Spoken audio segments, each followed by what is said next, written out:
¿Qué tal, amigos del equipazo? Ya estamos listos para una nueva entrega de los libros de Blanca Lolbello y vamos a platicar de un libro que me ha encantado. Se llama El país de las hormigas rojas, la saga de Oye Cuotequieve en el confín del mundo, o Salvador Palma. Luego les contamos por qué. El autor que ya ustedes tienen en su pantalla es Gabriel Trujillo Muñoz, que es autor de una gran cantidad de libros, tiene más de 130 entre compilaciones, pero además es un autor que tiene muchos perfiles, es compilador, pero ha escrito poesía, narrativa, también ensayo, tiene una gran cantidad de premios y es nacido allá en Baja California. ¿Por qué te dejé este dato para el último? Porque en este libro habla del país de las hormigas rojas. Y por ahí empiezo agradeciéndote, Gabriel, que converses conmigo y con el equipazo. ¿De qué hablamos cuando hablamos de el país de las hormigas rojas? Bueno, estamos hablando bueno, en primer lugar, gracias por la invitación. Este, es una novela épica, en primer lugar, para hablar de ello. Es una novela que se sitúa en la intersección de el río Colorado, cuando, digamos, es la parte que uniría Arizona, Sonora, California, Baja California. Y es una historia que ocurre en el siglo XVIII, durante la etapa final del virreinato de la Nueva España, y es una época en que los españoles, en la época de Carlos III, y en que los españoles intentan subir, digamos, por vía terrestre y contactar desde el macizo continental a la costa oeste de Norteamérica, que es entonces territorio de la Nueva España, y que existe este gran desierto que ahora le llamamos el desierto Sonora, o el Ujú. desierto Sonora, Baja California, y que es una etapa de muchos días. Es muy difícil pasarlo, es muy complicado, y que necesitan la ayuda de los pueblos nativos que ahí viven. Y el pueblo nativo que controla el río Colorado son los Yumas, o llamados también Quechua. Ujú. Entonces es la historia de cómo intentan el comandante Juan Bautista de Anza, muy famoso acá, que era un norteño, también había nacido en el norte de México. Entonces era un oficial que le interesaba mucho lograr este camino, crear una caravana de gentes que pudieran ir y venir entre la costa, entre, digamos, Los Ángeles y los territorios de la provincia de Sonora. Y entonces, también a la vez, es una historia con muchos personajes, por eso incluso aparecen al final todos los nombres y todos quiénes son, y ahí puedes ver que son cuatro grupos representativos. Uno son los indígenas, que tiene a Olecotequieve como su principal personaje, que los españoles lo llaman de alguna Salvador Palma. forma. Y por el Salvador otro Palma. lado, sí, están los soldados españoles, están los misioneros franciscanos que van con los soldados españoles para llevar la buena nueva de la religión cristiana, y están también los colonos y están las autoridades virreinales, cada uno de ellos con sus intereses muy propios. Entonces es interesante ver esto porque eso ocasiona el conflicto al final de cuentas Claro. entre las necesidades de la corona, entre el deseo de colonizar la Alta California, que ahora es el estado de California en los Estados Unidos, y por el otro lado, el que Olecotequieve y el grupo Yuma al principio los reciben con los brazos abiertos, están muy interesados, sobre todo Olecotequieve es un personaje muy distintivo para mí. Ujú. Si escribir esta novela fue encontrar este personaje que ya era de por sí de novela. Es decir, es un personaje que vive a 3.500 kilómetros del centro del país, donde los españoles no llegan o llegan en pequeñas cantidades, no dominan el territorio está dominado por ellos, por los pueblos Yuma, y a la vez es muy curioso, quiere saberlo todo, quiere que le enseñe de qué se trata la religión cristiana, cómo funciona el sistema de justicia de los españoles, cómo construyen los caminos que construyen. Ujú. Y es tanta su curiosidad y es tanto su interés que tanto los franciscanos como Juan Bautista de Anza deciden llevarlo a la Ciudad de México y cristianizarlo en plena Catedral de México. y su padrino es el propio virrey Bucareli. Entonces estamos hablando de alguien que hace un viaje que para un indígena de una tribu perdida en el desierto del norte es un viaje también extraordinario, es caminar o ir por carreta o por caballo hasta la Ciudad de México. Entonces, la novela tiene tres momentos. El primer Ujú. momento es todo este encuentro, digamos, entre los indígenas y los españoles, misioneros, colonizadores y soldados. El segundo momento, que es un momento de entusiasmo, ambos están deslumbrados por el otro, ¿no? Ujú. Luego está el momento en que los españoles realmente llegan a quedarse con los yumanos y ahí empiezan los conflictos y ahí empiezan las dificultades y ahí empieza la lucha soterrada por quién va a vencer, Claro. quién se va a quedar con el dominio de Río Colorado, los yumas que ahí viven o los colonos que acaban de llevar y apenas tienen unos cuantos meses o un año máximo, ¿no? Y en esa Fíjate, historia, esa es la historia, ese punto de la historia me basé para hacer esta novela. se conjuntan un montón de cosas en este punto. Yo supongo que el hecho de que hayas nacido allá tuvo que ver en que conoces al personaje, que es un personaje real. Hay que decir, si es una novela épica, todos los personajes son reales, los hechos consignados son reales, pero desde luego que tuviste que crear mucho para para generar todas estas escenas y darnos a los lectores esas maravillosas descripciones que haces, Gabriel.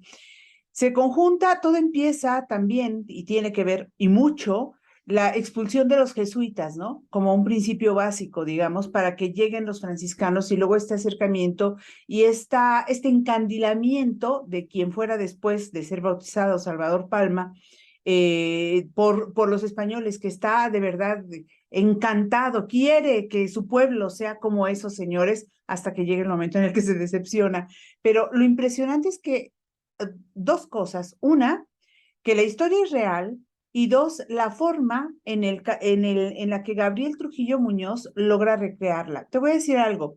Estaba yo leyéndola y de pronto hay algunos fragmentos de frases muy cortitas. La novela se va rapidísimo, amigos, rapidísimo, entre los diálogos, la acción y esto que voy a describir ahora. Son un montón de frases cortitas que parecen poesía. Cuando yo entraba a eso decía, es que no se escapa de su capacidad de crear poesía. Gabriel, ¿es esto intencional? ¿Te da siempre el permiso para hacerlo? ¿O era que los yumas, su idiosincrasia, su manera de pensar, te permitían hacer eso o te obligaban a hacerlo? No, yo creo que es parte del estilo que siempre he tenido de la escritura. Hay ciertos géneros que me funcionan muy bien y hay ciertos géneros que no tanto.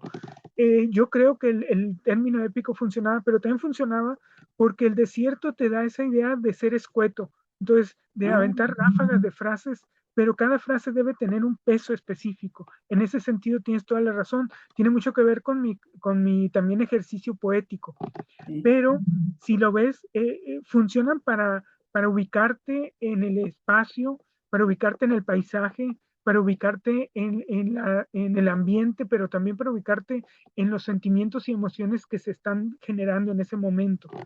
Y por el otro lado, creo que el género de la narrativa histórica ayuda mucho a que necesites que te muestren el paisaje, la escenografía, no solo los hechos, los actos que están ocurriendo, sino también el monólogo interior junto con el paisaje que es exterior, todo ese exterior del desierto, del río del vagabundeo también, a Ujú. mí se me hacen actos poéticos por sí mismos. Y Sí, por eso pues los puse ahí, porque funcionaban muy bien para explicar esa idea de que tú estás en un mundo donde no hay nada, pero donde tú lo llenas con toda tu imaginación y con todas tus fantasías y con todos tus anhelos, como lo hizo Salvador Palma.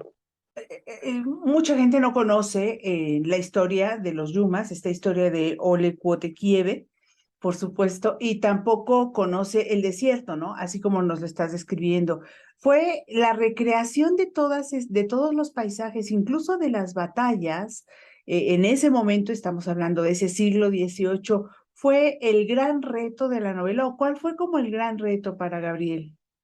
Mira, yo creo que el gran reto fue por un lado, encontrar el tono que Mm. funcionara, porque aunque hablé de todos estos grupos de personajes, colonos, misioneros, soldados, autoridades, yumas, en realidad, hay que decirlo, mi posición en toda la novela es yuma. Es decir, Sí, me este, imagino. es una posición desde los nativos que están viviendo en el desierto con sus penurias, pero muy, muy felices de ser como son y de pensar como piensan y de creer como creen. Y por el otro lado, por eso la novela tiene muchos capítulos que están dedicados a ellos o que Ujú, están vistos desde su perspectiva, incluso desde perspectivas de pueblos indígenas adversarios de ellos, ¿no? Que también los ven desde lejos, que también les temen, ¿no? Por la furia de los yumas, como lo llamaban, ¿no? Que ujú. por un momento parecen muy mansos, pero si los picas, estalla, ¿no? Y por Como el las otro lado, hormigas rojas. las hormigas rojas, exactamente. Mientras no te acerques y no las molestes, no te molestan. Pero si te acercas, cuídate, ¿no? Ujú. Entonces, por el otro lado también está que hay una visión espiritual mística por parte de los franciscanos, que aunque es muy pragmática, ¿no? No deja de ser una visión mística de que este es es nuestra tarea, nuestra Sí. misión de vida. Y entonces, de alguna forma, todo eso hay una frase que siempre me ha gustado usar porque creo que la historia humana el motor de la historia humana es el camino del infierno está hecho de buenas intenciones. Mm. Y yo creo que que cada uno de estos personajes tenía buenas intenciones desde su perspectiva y cada uno de ellos llegó al infierno de una u otra manera. De alguna u otra manera perdieron amigos, perdieron familia, perdieron sus propias vidas, perdieron el proyecto que tenían, perdieron los sueños que los habían llevado. Y si tú, cuando termines de leer la novela hay al final una serie de excepciones. Al final nadie es el vencedor. Sí. No, no voy a contar quién es el vencedor, pero al final no hay vencedores ni vencidos. Hay una cierta decepción, hay una cierta nostalgia. Hay un momento en uno de los capítulos finales donde uno de los personajes añora poder seguir hablando con otro personaje que ya no está ahí. Porque al final de cuentas, el encuentro de estos dos mundos fue un diálogo que acabó convertido en una trifulca, que acabó convertido en una masacre. Sí. Pero en términos de ellos, cada uno de estos personajes se quedó con la añoranza del diálogo. Y esto es lo que también la novela quiere hacer ver, porque hay muchos diálogos durante toda la novela entre Sí. diversos personajes, cada uno intentando ver cómo solucionar esto o cómo encontrar un justo medio entre todas las formas radicales que se van llevando a cabo por los soldados o por los colonos o por los misioneros o por los propios pueblos yumanos, ¿no? Y esas son las contradicciones de esta épica, ¿no? Es una épica de combate, es una épica en que hay muchos capítulos, las partes son el principio del encuentro, el viaje a la Ciudad de México, la segunda parte es las misiones, los pueblos que se fundan a las orillas del río Colorado y la rebelión indígena, ¿no? La rebelión y cada uno de los momentos de esa rebelión en diferentes lugares. Y la tercera parte es las consecuencias. La batalla que empieza en la novela de manera muy sangrienta después de que los yumas pues sufren lo que sufren. En la historia, el pueblo yuma, y esto me explica en parte por qué escribes, destaca por una cosa que ya dijiste, es valiente, está orgulloso de sí mismo y se negó a lo largo de la historia a bajar la cabeza, en realidad. O sea, no solamente les favoreció el hecho que estaban muy lejos del centro para quedar como ahí rezagados de la conquista, porque eso es real, sino que su carácter les permitió un poco librarse de eso, pero también los llevó a una historia que empieza ahí y que se extiende por mucho, mucho tiempo y termina en esto que dices, ¿no? Los arrepentimientos o las añoranzas o el que nadie haya ganado, ¿no? Luego, el personaje es encantador. Yo no sé si así era, seguramente tú lo has estudiado mucho. Yo no lo conocía a Oleikuotequiede, no lo conocía, pero es encantador. E insisto, no sé si lo estudiaste mucho o lo construiste con base ¿En qué? En lo que estudiaste, en lo poco que hay o en lo mucho que hay de él? Cuéntame esa parte de la construcción del personaje. Mira, la construcción del personaje fue hecha a través de la imaginación en un Wow, 80%, está porque no encantado, hay lo amo. documentos, Sí. no hay documentos sobre, o sea, hay una carta que yo transcribo y le cambio algunas cosas para hacerla más contemporánea, se puede decir, pero esa carta es la única que hay en la cual Olekotekieve dice, yo quiero ser súbdito del rey y del imperio español y ser un fiel aliado a ustedes.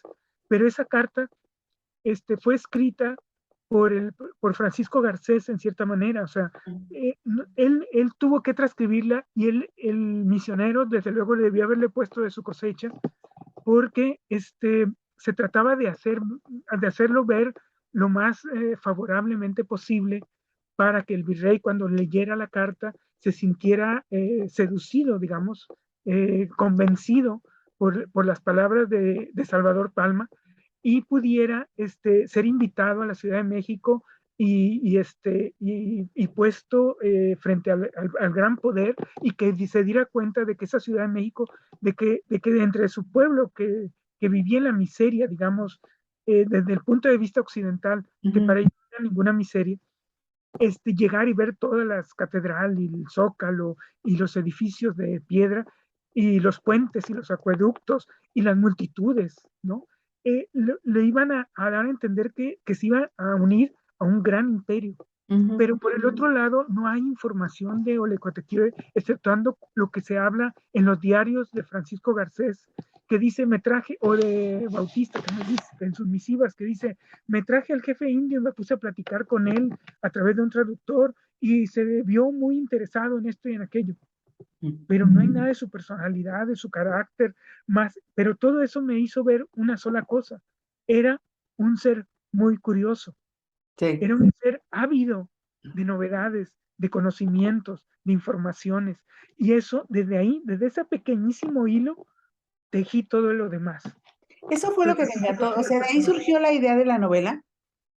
La idea de la novela surgió desde hace unos 20 años, cuando descubrí esta rebelión indígena, era un principio de este siglo, lo descubrí a través de libros que hablaban de esta rebelión indígena en su contra. Ok. En libros donde hablaban de los misioneros como mártires y desde el punto de vista católico, apostólico y romano, son mártires, aunque nunca han sido elevados al altar, pero Mm, desde el punto de vista indígena, no eran vistos de otra manera. Entonces, mi curiosidad también fue cuál era el punto de vista de los yumas sobre esta rebelión, porque todos los libros y los artículos históricos están vistos desde el punto occidental. ¿Sí? sí. Imaginemos que la rebelión de los zapatistas en 1994 solamente la vieran dentro del siglo II desde el punto de vista de los documentos oficiales del gobierno de Carlos Salinas de Gortari. Mm, no, pues ¿Me no. explico? Claro. Entonces, todo lo que hay sobre esta rebelión es una visión de por qué fueron tan, ¿cómo se podría decir? Tan violentos, por qué fueron tan desagradecidos, si lo llevamos a la Ciudad de México, si le dimos un traje bonito, si lo bautizamos en la propia catedral. Entonces, a mí me interesaba qué pensaban ellos de eso, de la Ciudad de México, de ser bautizados, de ser sumisos ante el nuevo poder, cuando los propios Yumas nunca fueron sumisos con los demás pueblos indígenas. Era un pueblo aguerrido, un pueblo temido, como fueron muchos pueblos del norte mexicano, los comanches, los apaches, los chiricahuas, ¿no? Y también quisiera decir esto porque mi novela nació de algo que también no tiene que ver exactamente con los Yumas, sino con el norte de México. Y tiene que ver con que si tú agarras un mapa de México, de la Nueva España, del siglo XVIII, y ves ese enorme país, o esa enorme, perdón, provincia, que Ujú. era la Nueva España, tú ves que México era desde Centroamérica hasta Oregon, o hasta el norte, hasta Nuevo Sí. México, hacia Arizona. Y está el mapa y dice, esto es la Nueva España. Pero ese mapa es una mentira. ¿Por qué es una mentira? Porque los españoles subieron al norte, pero lo hicieron a través de las pequeños fortines o fuertes. Entonces, nunca dominaron el norte de México. cuando dices que cayó México en 1521, cayó un pueblo que es los aztecas en el centro del país, pero no cayó todo el resto de México. Claro. Tardaron infinidad para dominar a los chichimecas, por ejemplo, que era el nombre general para hablar de todas las tribus del norte de México. Por lo tanto, en 1781, en 1771, 1781, que ocurre toda la acción de la novela, podemos ver que este Nueva España era era un engaño de los propios Mm, españoles, porque no tenían fuerzas suficientes para dominar todo ese gran territorio. Y también cuando México se hizo independiente, tampoco tenía fuerzas suficientes. Por eso los estadounidenses, cuando la guerra del 47, tuvieron la mesa servida porque no había suficientes fuerzas militares, no había suficientes colonizadores que pudieran ellos mismos defenderse en cada una de las provincias del norte mexicano. claro, claro. ¿Conoces a los yumas? Yo supongo que no tiene nada que ver los yumas de hoy, los pocos que quedan. Desafortunadamente sucede lo mismo con muchos pueblos indígenas originarios del continente. Pero ¿conoces a los yumas actuales, aunque no tengan mucho que ver con Mira, los de los entonces? Yumas están en lo que era del lado, ¿no?, estadounidense, en una reservación que está en la ciudad de Yuma. Ajá, Yo he ido como simple turista, he claro. pagado por la entrada, he visto el pequeñísimo museo que tienen y he descubierto, lo vas a ver, tal vez no has terminado la novela, pero al No, final me falta me poquito. pidieron que escribiera algo en términos ya históricos sobre qué pasó con todos estos personajes. Entonces, al final vienen unas 10, 12 páginas dedicadas. Y hay un detalle que me gusta señalar. Cuando entras a la reservación Yuma, te encuentras con unas ruinas ahí tiradas, quemadas, y les preguntas, ¿y eso qué es? ¿Por qué está quemado? Y dicen, esa es la escuela. La escuela, sí, quemamos la escuela. ¿Quemaron ustedes una escuela? Sí, porque los Yumas en 1850, los Yumas siguieron libres hasta 1850, cuando las tropas estadounidenses llegaron y fundaron en 1850-51 el fuerte Yuma, que Ujú. es el inicio de la ciudad de Yuma, Arizona, como la conocemos, que sigue siendo un fuerte militar muy famoso, que sale en todas las películas del viejo oeste. Sí, por cierto. Cuando los misioneros ya no estaban, los franciscanos, ni los españoles, ni los mexicanos, y llegaron los estadounidenses, ellos también llegaron con sus propios misioneros evangelizadores, que eran protestantes. Y esos establecieron las reservaciones, como a todos los grupos indígenas los pusieron en reservaciones, no los dejaron ya libremente, como en México, y fundaron ahí dentro de la reservación la escuela evangélica protestante para hacer lo mismo que trataron de hacer los misioneros franciscanos. Y lógicamente tuvieron que adaptarse los yumas y tuvieron que vestir trajes occidentales y tuvieron que orar y cantar los himnos, las gospel de los protestantes. En cuanto volvieron en el siglo XX a recuperar las tierras, a hacer de nuevo una reservación, pero ya una comunidad que en la ley norteamericana es independiente, por eso pueden poner casinos, que no se permiten en otras partes del Claro, mundo. claro, claro. Entonces, lo primero que hicieron fue quemar la escuela, porque la Wow. escuela era la representación del dominio de los estadounidenses sobre ellos.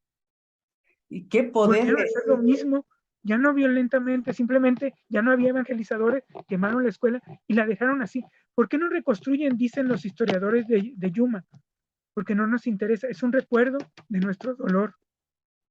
Es lo mismo que está sucediendo ahorita en Canadá con los indígenas que acaban de descubrir las fosas clandestinas de las escuelas católicas, con tantos niños que están ahí, que no son noticias que se ven, pues son las noticias que los pueblos nativos recuerdan. Claro. Entonces, para acabar, lo que los Yumas los conozco, no, los conozco como un turista más, no soy experto en ellos, pero sí me interesa esta cosa. En sus reservaciones ahora tienen casinos. Sí. Yo he entrado a sus casinos y lo más curioso es ver a estos gringos, ¿no? Con sus pan cortos y sus camisas floreadas y sus cachuchas de hacer América de nuevo grande, haciendo y gastando todo su dinero en ello y viendo a los indios, a los yumas como jefes de seguridad o como Los administradores administradores de los casinos, claro. y O los dueños, consiguiendo ¿no? su dinero. Pues al final de cuentas, los indios americanos acabaron siendo más listos que todos nosotros los occidentales. Es que es una historia impresionante desde el principio como la planteas. Una última cosa, Gabriel. ¿Te has imaginado que esto pudiera ir a parar a la pantalla? Es decir, épico como es y con todas las descripciones y con toda la acción que manejas, yo Desde, desde el principio hasta donde voy, aquí tengo la marca de dónde voy, me la imaginaba viéndola pues en el cine o en estos sistemas que hay actualmente. desde luego que tengo mucho interés. Hola Netflix, ¿no? Oyen por allá, Exacto, ¿no?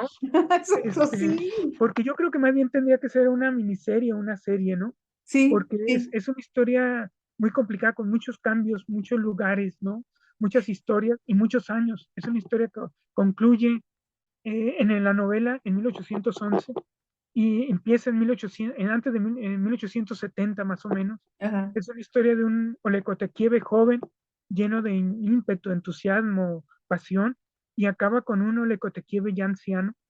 Entonces estamos hablando de una historia que necesita ser contada también a su propio paso, ¿no? claro. Sí, se me Entonces, antoja. a mí me Y gustaría más una miniserie, ¿no? me preguntaba yo, pues no sé, sí, una miniserie por lo menos, o no tan miniserie, porque decía yo, es que se puede contar esta historia de los Yumas como se contó en su momento, estuvieron muy de moda la historia de los vikingos, por ejemplo, justamente en Netflix, ¿no? Algo así. Así es. Sería maravilloso, porque de verdad que se antoja. Yo, a quienes nos están viendo, quienes nos están escuchando, les quiero recomendar muy ampliamente El País de las Hormigas Rojas, la saga de Ole Kotekieve, En el Confín del Mundo. La editorial es de Torum, está en la colección Marea Alta. La novela no es muy corta, en realidad son bastantes páginas, son más de 300 páginas, ahí está, ahí la tienen. Son más de 300 páginas, pero se va como de verdad, como agua entre los dedos. Es impresionante de lo bien escrita que está, de lo ágil que va, de lo encantadores que son. Desde luego el personaje principal, Oleg Otekieve, pero hay varios otros personajes que lo pueden a uno enamorar en algún momento, ¿no? Hay una mujer ahí que me encantó el Hay una personaje. curandera. Exactamente, Yo lo exacto. que quería decir ahí, bueno, en primer lugar que es una coedición entre Lectorum, que ha Ajá, sido mi casa editorial por mucho tiempo, y la Universidad Autónoma de California. es Pero lo verdad. que quería decirte en respecto al personaje es que el personaje de Olekotekieve, de alguna forma, hay documentos, unos cuantos, pero podemos rastrear su paso a través de las descripciones de sus propios adversarios, los españoles o los misioneros. Pero el personaje que es totalmente imaginario, pero acabó robándose buena parte de la novela es Salinda. Sí, es Y encantadora. Salinda empezó a crecer y a decir, espérame, yo también tengo cosas que decir. Y yo creo que Salinda acabó siendo también más que todo el espíritu de los Yuma, en términos de aquellos que no se dejaron seducir por las cuentas y las baratijas y los vestidos vistosos y los viajes espectaculares. Y en ese sentido, creo que Salinda es el corazón de la novela, aunque Olekotekieve es el personaje histórico. Salinda es la curandera escéptica que siempre toma distancia, que no está siempre de acuerdo con lo que dice Olekotekieve o con la conducta que se debe seguir o con las políticas de ello, y que es la conciencia de que sea en paz, de que aceptes la paz dominado por los españoles, aceptes la guerra, va a haber sacrificios que hacer, va a haber pérdidas humanas.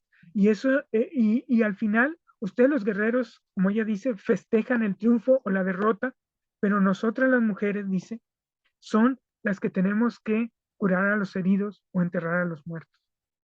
Entonces, en cierta manera, a mí me parece que al final de cuentas, yo empecé hablando de Lecotequieve, pero se interpuso el espíritu de Ujú. Salim Sí, hay y personajes que eso obligan le a dio los una novelistas a hablar de complejidad ellos, mayor ¿no? a la novela.